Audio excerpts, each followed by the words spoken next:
पति साइंटिस्ट थे, बेटा कारोबारी, बेटी WHO में डायरेक्टर और खुद एक देश की आयरन लेडी कहलाती हैं, लेकिन आज बेबस हैं, आंसू बहा रही हैं और अपनी जान की खैर मना रही हैं। खुद इस कदर लाचार हैं कि देश छोड़ना पड़ा, शरण मांगनी पड़ी, लेकिन अभी भी वो कहां अस्थायी तौर पर रुकेंगी इसका पता नहीं। नमस्कार, मैं मृत्युंजय आपका एक बार फिर से स्वागत करता हूं अपने चैनल एम टॉकिंग पर। हमारा पड़ोसी मुल्क इस वक्त जल रहा है, वहां की सरकार जा चुकी है, सीधे सीधे तौर पर कहा जाए तो वहां तख्ता पलट हो चुका है, कई लोगों की मौत भी हो चुकी है। हम बात कर रहे हैं बांग्लादेश की, जिसकी हालत इस वक्त बड़ी ही खराब है। राजनीतिक उथल पुथल के बीच बांग्लादेश की आयरन लेडी यानी कि शेख हसीना वाजिद ने फिलहाल भारत में शरण ली है। जैसे तैसे अपनी जान बचाकर वो भारत पहुंची हैं। रिपोर्ट्स की माने तो शेख हसीना भारत में भी ज्यादा समय तक नहीं रह सकती हैं। इसके पीछे कारण यह है कि बांग्लादेश के लोगों के बीच भारत के प्रति नफरत बढ़ जाएगी। वहां की व्यवस्था सेना ने अपने हाथों में ले लिया है, लेकिन हालात अभी भी नाजुक बने हुए हैं। हालिया जानकारी की माने तो नोबेल विजेता अर्थशास्त्री मोहम्मद यूनुस बांग्लादेश की अंतरिम सरकार का नेतृत्व करेंगे। मंगलवार को देर रात राष्ट्रपति भवन में हुई एक बैठक में इस बात पर फैसला किया गया। इससे पहले राष्ट्रपति मोहम्मद शहाबुद्दीन ने वहां की संसद को भंग कर दिया था। बांग्लादेश की आगे की दिशा और दशा क्या होगी ये अभी तय नहीं है, लेकिन इसका असर साफ भारत पर देखने को मिल सकता है। वो भी कैसे, ये हम आपको थोड़ी देर में बतलाएंगे, लेकिन उससे पहले ये जान लेते हैं कि इस वक्त बांग्लादेश किस आग में जल रहा है। यह मामला किस मुद्दे से शुरू हुआ था। दरअसल जुलाई की शुरुआत में बांग्लादेश में एक प्रदर्शन हुआ। वहां यूनिवर्सिटी के छात्र शांतिपूर्वक सरकारी नौकरियों में आरक्षण को खत्म करने की मांग कर रहे थे। वो चाहते थे कि बांग्लादेश में नौकरियों में बांग्लादेश की स्वतंत्रता के लिए पाकिस्तान के खिलाफ मुक्ति युद्ध में हिस्सा लेने वाले मुक्ति योद्धाओं के परिवारों के लिए 1/3 आरक्षण की व्यवस्था को समाप्त किया जाए। 1 जुलाई को वहां छात्रों ने धरना देना शुरू किया, मगर शेख हसीना ने प्रदर्शनों को खारिज करते हुए कह दिया कि छात्र अपना समय बर्बाद कर रहे हैं और यहां से आंदोलन उग्र होता गया। 19 जुलाई को वहां प्रदर्शनकारियों के खिलाफ सुरक्षा बलों की कार्रवाई में 67 लोगों की मौत हो जाती है। इसके 2 दिन बाद यानी 21 जुलाई को बांग्लादेश के सुप्रीम कोर्ट ने भी नौकरियों में 1/3 आरक्षण के विरोध में फैसला दिया और आरक्षण की सीमा को घटाकर 5% करने का फैसला सुनाया। मगर छात्र इससे संतुष्ट नहीं हुए और वे इस आरक्षण को पूरी तरह से समाप्त करने की मांग करते रहे। सरकार के सख्त रवैये से उनकी नाराजगी और बढ़ती गई। इसके बाद देखते देखते यह प्रदर्शन सरकार विरोधी प्रदर्शन में बदल गया। सरकार ने छात्रों के प्रदर्शन को खत्म करने के लिए सुलह की जगह दमन की नीति अपनाई और लगभग 10,000 लोगों को हिरासत में ले लिया गया। इसके अलावा बांग्लादेश में एक और बड़ी वजह उथल पुथल की बनी। आपको बता दें कि बांग्लादेश की अर्थव्यवस्था की बड़ी चर्चा होती है और वो दुनिया की सबसे तेजी से प्रगति कर रही अर्थव्यवस्थाओं में से एक है। शेख हसीना के 15 साल के शासनकाल में बांग्लादेश की तस्वीर बहुत बदली है, लेकिन बांग्लादेश की आर्थिक प्रगति का फायदा सबको नहीं मिल रहा है, जिससे वहां असमानता बढ़ रही है। यह भी एक स्याह सच्चाई है बांग्लादेश की। एक अनुमान है कि वहां लगभग 1,80,00,000 युवाओं के पास नौकरियां नहीं है। यूनिवर्सिटी में पढ़ रहे छात्रों में बेरोजगारी की दर और भी ज्यादा है। बांग्लादेश का टेक्सटाइल क्षेत्र में एक बड़ा नाम है और वहां बने रेडीमेड कपड़े सारी दुनिया में निर्यात होते हैं। इस उद्योग में लगभग 40 लाख लोगों को रोजगार मिला हुआ है, लेकिन इन नौकरियों में कॉलेजों के पढ़े लिखे छात्रों के लिए संभावनाएं बहुत कम है। इन वजहों ने ही वहां के लोगों के आक्रोश को बढ़ाया और आज हालात ये हो गए हैं कि वहां की प्रधानमंत्री शेख हसीना को अपनी जान बचाकर भागना पड़ा। छात्रों के आक्रोश का अंदाजा इसी बात से लगाया जा सकता है कि महज शांतिपूर्वक तरीके से शुरू हुआ आंदोलन आज पूरे बांग्लादेश में एक आग की तरह फैल गया और इस आग में न जाने कितने लोग झुलस गए। इसमें कोई दो राय नहीं है कि शेख हसीना ने बांग्लादेश को आगे बढ़ाया, लेकिन छात्रों के साथ खास करके आरक्षण पर उनकी नीति सत्ता के लिए खतरा बन गई।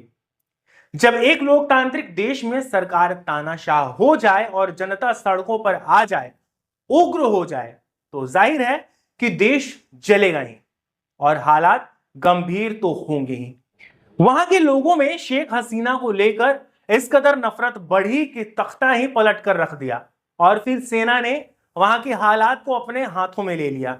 आज शेख हसीना फिलहाल भारत की पनाह में है, लेकिन सवाल यह भी उठता है कि हालात आज बदले हुए हैं। भारत आखिर उन्हें कब तक पनाह देगा? बांग्लादेश की हालात के लिए कहा जाए तो इसका पाकिस्तान कनेक्शन भी निकलता है। इस बात को जरा ध्यान से सुनिएगा। हमने आपको अब तक बताया कि यह प्रदर्शन छात्रों ने शुरू किया था, लेकिन मौजूदा समय में जिस तरह से प्रदर्शन हो रहा है वह ना तो छात्र आंदोलन लग रहा है, ना ही इस आंदोलन में शामिल लोग छात्र लग रहे हैं। सोशल मीडिया पर वायरल हो रहे वीडियो में लोग शेख हसीना के घर के सामानों के साथ सड़क पर दिख रहे हैं। अभद्रता की सीमा भी पार की जा रही है। उनके कपड़े, उनके अंडरगारमेंट्स, उनके ब्रा के साथ लोग सड़क पर खिलवाड़ करते दिख रहे हैं। अब आप यह भी जान लीजिए कि एक छात्र आंदोलन को उग्र हिंसा के रूप में बदलने के पीछे कौन सा खेल खेला गया, इसका साजिशकर्ता कौन है? शेख हसीना सरकार ने देश में हिंसा को देखते हुए कुछ दिन पहले ही जमात ए इस्लामी के स्टूडेंट यूनियन और अन्य संगठनों पर प्रतिबंध लगा दिया था। सरकार के इस कदम के खिलाफ जमात ए इस्लामी और इसके तमाम संगठन के कार्यकर्ता सड़कों पर उतर आए थे। आपको बता दें कि जमात ए इस्लामी एक कट्टरपंथी संगठन है। खुफिया रिपोर्ट्स के मुताबिक बांग्लादेश नेशनल पार्टी यानी कि बीएनपी के कार्यवाहक प्रमुख खालिदा जिया के बेटे तारिक रहमान की आईएसआई के साथ साठगांठ के सबूत बांग्लादेश के अधिकारियों को मिले थे, जिसके आधार पर यह कदम उठाया गया था। जानकारी के मुताबिक बांग्लादेश में ऑपरेशन रिजीम चेंज की रूपरेखा लंदन में पाकिस्तानी खुफिया एजेंसी आईएसआई के साथ मिलकर बनाई गई थी। योजना का ब्लूप्रिंट तैयार करने के बाद उसे बांग्लादेश में अंजाम दिया गया। खुफिया रिपोर्ट्स के मुताबिक सऊदी अरब में तारिक रहमान और आईएसआई अधिकारियों के बीच बैठकों के सबूत होने का दावा बांग्लादेश के अधिकारी कर रहे थे। जी हां, हम जिस ऑपरेशन चेंज रिजीम की बात कर रहे हैं, इसी के तहत शेख हसीना की सरकार को बांग्लादेश से उखाड़ फेंका गया। मतलब यह कि भले ही शेख हसीना बांग्लादेश के आवाम की उम्मीदों पर खरा नहीं उतर पाई, लेकिन इस बात पर भी ध्यान देना और गौर करना जरूरी है कि उनके तख्ता पलट के पीछे बांग्लादेशी आवाम नहीं बल्कि इसे पाकिस्तान से लीड किया गया। और यह बात हम नहीं कह रहे हैं, इस बात का दावा खुफिया रिपोर्ट में किया गया है। सोशल मीडिया हैंडल एक्स पर कई एंटी बांग्लादेश लगातार इस विरोध प्रदर्शन को हवा दे रहे थे और 500 से ज्यादा नेगेटिव ट्वीट शेख हसीना के सरकार के खिलाफ किए गए। इनमें पाकिस्तानी हैंडलर्स भी शामिल हैं। जानकारी के मुताबिक प्रतिबंधित जमात इस्लामी की स्टूडेंट विंग को भी कथित तौर पर पाकिस्तान की आईएसआई की तरफ से समर्थन मिल रहा है। इस संगठन का काम बांग्लादेश में हिंसा भड़काना और छात्रों के विरोध को राजनीतिक आंदोलन में बदलना था और हुआ भी ऐसा ही। पाकिस्तान की सेना और आईएसआई का उद्देश्य प्रधानमंत्री शेख हसीना की सरकार को अस्थिर करना और विपक्षी बीएनपी को बहाल करना था।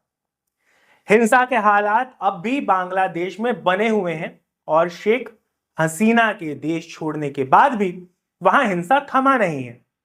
ढाका तो जल रहा है, साथ ही यह आग ढाका के बाहर भी पहुंच गई है। इसका असर भारत पर भी पड़ सकता है। जाहिर है इस मामले में भारतीय सरकार की पैनी नजर जरूर रहेगी। बांग्लादेश में हजारों भारतीय मौजूद हैं, जिनमें 9,000 छात्र हैं। साथ ही बांग्लादेशी हिंदुओं के साथ भी हिंसा की खबरें आ रही हैं। बांग्लादेश के हालात को देखते हुए विदेश मंत्री एस जयशंकर ने बताया कि बीएसएफ को भी अलर्ट रहने को कहा गया है। वहीं एस जयशंकर ने सर्वदलीय बैठक में बांग्लादेश के संकट पर जानकारी दी। भारत सरकार को ऐसी स्थिति से निपटने के लिए अतिरिक्त सतर्कता बरतनी होगी।